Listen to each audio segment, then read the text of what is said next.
ছিঁড়ে দিয়ে কত সুন্দর নাস্তাটা বানিয়েছি। আর এই দেখুন কতটা সফট, আর খেতেও খুব সুন্দর। অনেক দিদিভাইরা বলছে শুধু নাস্তা বানাচ্ছে, নাস্তাটা এই জন্যই বানাচ্ছি আমি, আমার ছেলে মেয়ে বাড়িতে আছে সবাই, ওই জন্য আমি নাস্তাটার জন্যই বানাচ্ছি।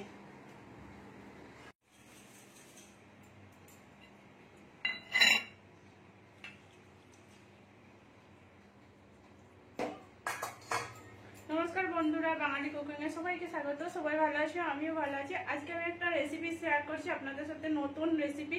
আপনারা দেখতে থাকুন প্রথম থেকে পুরো শেষ অবধি। দেখা শুরুতে একটা লাইক দিয়ে দেবেন, ভালো লাগলে সাবস্ক্রাইব করে পাশে থাকবেন। দেখুন এখানে আমি ছিঁড়ে নিয়ে এসেছি, এই বাটিটার এক বাটি আমি ছিঁড়ে নিচ্ছি। ছিঁড়েটাকে আমি একটু ভালো করে ধুয়ে নিচ্ছি। দেখুন ছিঁড়েতে অনেক ময়লা থাকে, এটা 2-3 বার আমি ভালো করে ধুয়ে পরিষ্কার করে নিচ্ছি। এখানে আমি ছিঁড়েটাকে পুরো ধুয়ে নিয়েছি। এই দেখুন এখানে চিড়েটা ধুয়ে নিয়েছি, আর এই চিড়েটা কত সুন্দর ভিজে গেছে। এই দেখুন, এটাকে এবার আমি মিক্সারের ডাব্বাতে ভরে নিচ্ছি। এখানে আমি চিড়েটা দিয়ে দিয়েছি। এবার আমি আধা বাটি সুজি নিয়েছি, সেই বাটিটার মাপে আমি ধুয়ে নিয়ে মানে ছিঁড়ে নিয়েছিলাম, সেই বাটিটার মাপে আধা বাটি আমি সুজি নিয়েছি। সুজিটাকে দিয়ে দিলাম। এবার এখানে আমি গোলমরিচের গুঁড়ো দিচ্ছি, 1/2 চামচের মতো আমি গোলমরিচ গুঁড়ো দিচ্ছি। এটা পরেও দিতে পারি, এইটা এখন দিয়ে দিলে কি পুরো ভালো করে মিশে যাবে আর ভালো হবে। আর একটু নুন দিয়ে দিচ্ছি স্বাদ অনুযায়ী। এই দেখুন নুনটা দিয়ে দিয়েছি। এবার আমি দই দেবো। দইয়ের পরিমাণটা আমি একটু দেখে দিচ্ছি, আধা বাটি দিলে হয়ে যাবে, কিন্তু আধা বাটির আমি কম দিচ্ছি, যখন লাগবে আমি তখন দেবো, কেননা বেশি জল হয়ে গেলে কিন্তু হবে না। এই দেখুন আধা বাটির আমি কম দিলাম, 2 চামচ কম দিয়েছি। এটা দিয়ে আমি ভালো করে মিক্সারেতে ঘুরিয়ে নিচ্ছি, কিন্তু বেশি ঘুরাবো না, আধ বাটা করে আমি নিয়ে নিচ্ছি। এখানে এটা আমার বাটা হয়ে গেছে, আর এটা কেমন হয়েছে সেটা আমি দেখাচ্ছি। পুরোটা পরিষ্কার করে নি। এই দেখুন আধ বাটা বাটা রয়েছে। এই দেখুন পুরোটা আমি বাটিনি, পিলট করে পুরো বাটিনি, আমি আধ বাটা রেখেছি। এটা আমি ভালো করে পরিষ্কার করে নিচ্ছি। আর এইটা খুব সুন্দর খেতেও লাগে আর টেস্টিও লাগে কম টাইমের মধ্যে। আর এই গরমেতে তেল পুরো ফ্রাই করে জিনিস খাওয়া ভালো নয়, পুরো অল্প তেলের মধ্যে খুব টেস্টি জিনিসটা খেতে। এটা আমার পুরো বাটা হয়ে গেছে। এর মধ্যে আমি লঙ্কা কুচি দিয়ে দিচ্ছি। এই দেখুন কিছুটা পরিমাণে কারি পাতা দিয়ে দিচ্ছি, আর একটু ধনে পাতা দিয়ে দিচ্ছি। এটাকে আমি ভালো করে মাখিয়ে নিচ্ছি। এটা আমার একটু পাতলা আছে, আমি সেই জন্য একটু চিড়েটাকে গুঁড়ো করে রেখেছিলাম, চিড়ে গুঁড়ো দিয়ে দিচ্ছি। আর সুজিও দিলে সুজিটাও দেওয়া হয়ে যাবে, কেন মিক্সার এটা ঘুরছিল না আমার, এই জন্য আমি একটু দইটা দিতে হয়েছে বেশি। দেখুন আমি একটু চিড়ে দিয়ে দিচ্ছি গুঁড়ো, এটাকে দিয়ে আমি একটু ভালো করে মাখিয়ে নিচ্ছি। এই দেখুন এটা আমার পুরোটা মাখানো হয়ে গেছে।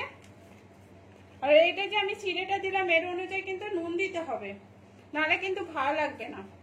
এটা তো আমার হাতে লেগে যাচ্ছে, এটা আমি হাতটা ধুয়ে যদি আমি পুরো ডেলা করে, এই দেখুন ডেলা হচ্ছে, তার মানে এটা আমার পুরো ভালো করে পারফেক্ট ভাবে মাখানো হয়ে গেছে।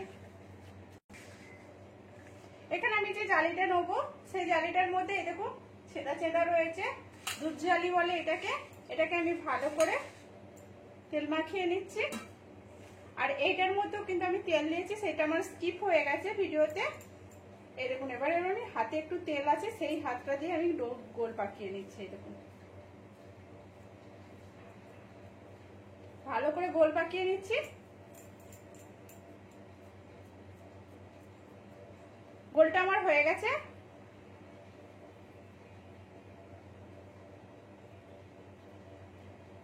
এই দেখুন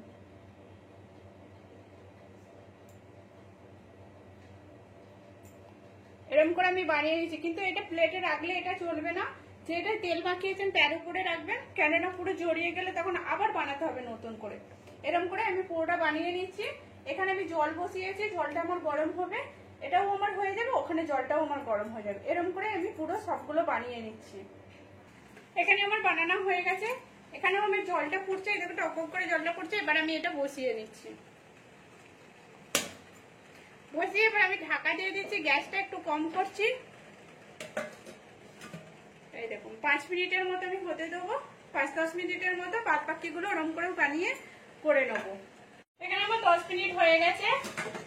এই দেখুন আমি খুলে দেখছি, এই দেখুন কত সুন্দর হয়েছে। এটা উপর থেকে নরম লাগছে, এটা যখন ঠান্ডা হয়ে যাবে তখন পুরো পারফেক্ট ভাবে হয়ে যাবে। আমি গ্যাসটা বন্ধ করে দিচ্ছি, এটা আমি নামিয়ে নিচ্ছি। এই দেখুন এটা গরম বলে আমি একটু খুন্তি করে তুলে নিচ্ছি।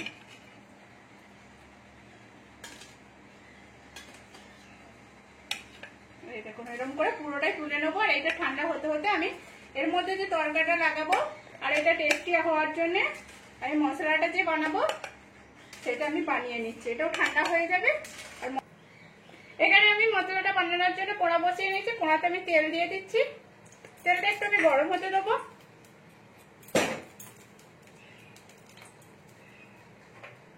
এখানে তেল গরম হয়ে গেছে, আমি এখানে সরষে দিয়ে দিচ্ছি। এই দেখুন একটু কাঁচা লঙ্কা, দুটো কাঁচা লঙ্কাকে ছোট ছোট করে কুচিয়ে দিয়েছি। 2 চামচের মতো আমি তিল দিলাম। এটাকে একটু আমি হালকা ভেজে নিচ্ছি।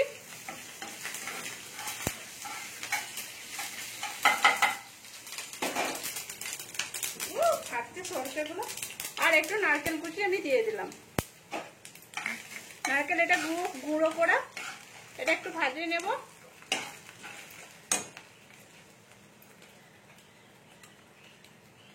একটু লঙ্কা গুঁড়ো দিয়ে দিচ্ছি 1 চামচের মতো, একটু ঝাল ঝাল আসার জন্য। আর যদি না ঝাল খেতে চান তাহলে এটা কাশ্মীরি লঙ্কা গুঁড়ো দিয়ে দেবেন। একটু ম্যাগি মশলা দিয়ে দিচ্ছি আমি 1 চামচের মতো আমি ম্যাগি মশলা দিয়ে দিলাম। এটাকে একটু নেড়ে নিচ্ছি। দেখুন এখানে আমি একটু জল দিয়ে দিয়েছি। জলটা দিয়ে আমি মশলাটা একটু ভালো করে ঘেটে নেব।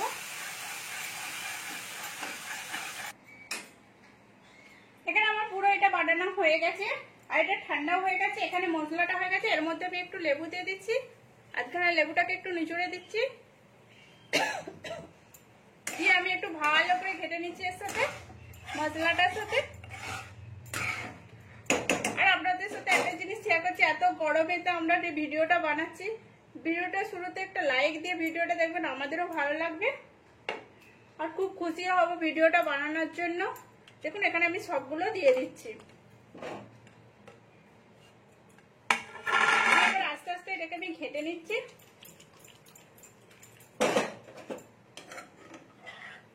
এই দেখুন পুরো মশলাটা এর সাথে মাখানো হয়ে যাবে। এরকম মশলাটা মাখানোর জন্য আমি কিন্তু খুন্তির চেয়ে কোড়াটা একটু নাড়িয়ে নিলে পুরো মশলাটা ভালো করে ঘাটা হয়ে যাবে। আর মশলাটা পুরোটা লেগে যাচ্ছে। এর উপর থেকে আমি ধনেপাতা দিয়ে দিচ্ছি। ধনেপাতাটা দিয়েও আমি একটু নাড়িয়ে নেবো, তাহলে পুরোটাই আমার মশলাটা লেগে যাবে আর টেস্টটাও খুব সুন্দর আসবে। এখানে এটা আমার হয়ে গেছে, এবার এটা আমি নামিয়ে নিচ্ছি। দেখতেও কত সুন্দর হয়েছে আর খুব সুন্দর লাগবে, খেতেও টেস্টি ভালো লাগবে, সেন্টটাই খুব সুন্দর আসছে। খেতে এরকম কত টেস্টি লাগবে। দেখুন এর উপর থেকে আমি একটু ধনেপাতা অল্প করে ছড়িয়ে দিয়েছি দেখতে ভালো লাগবার জন্য।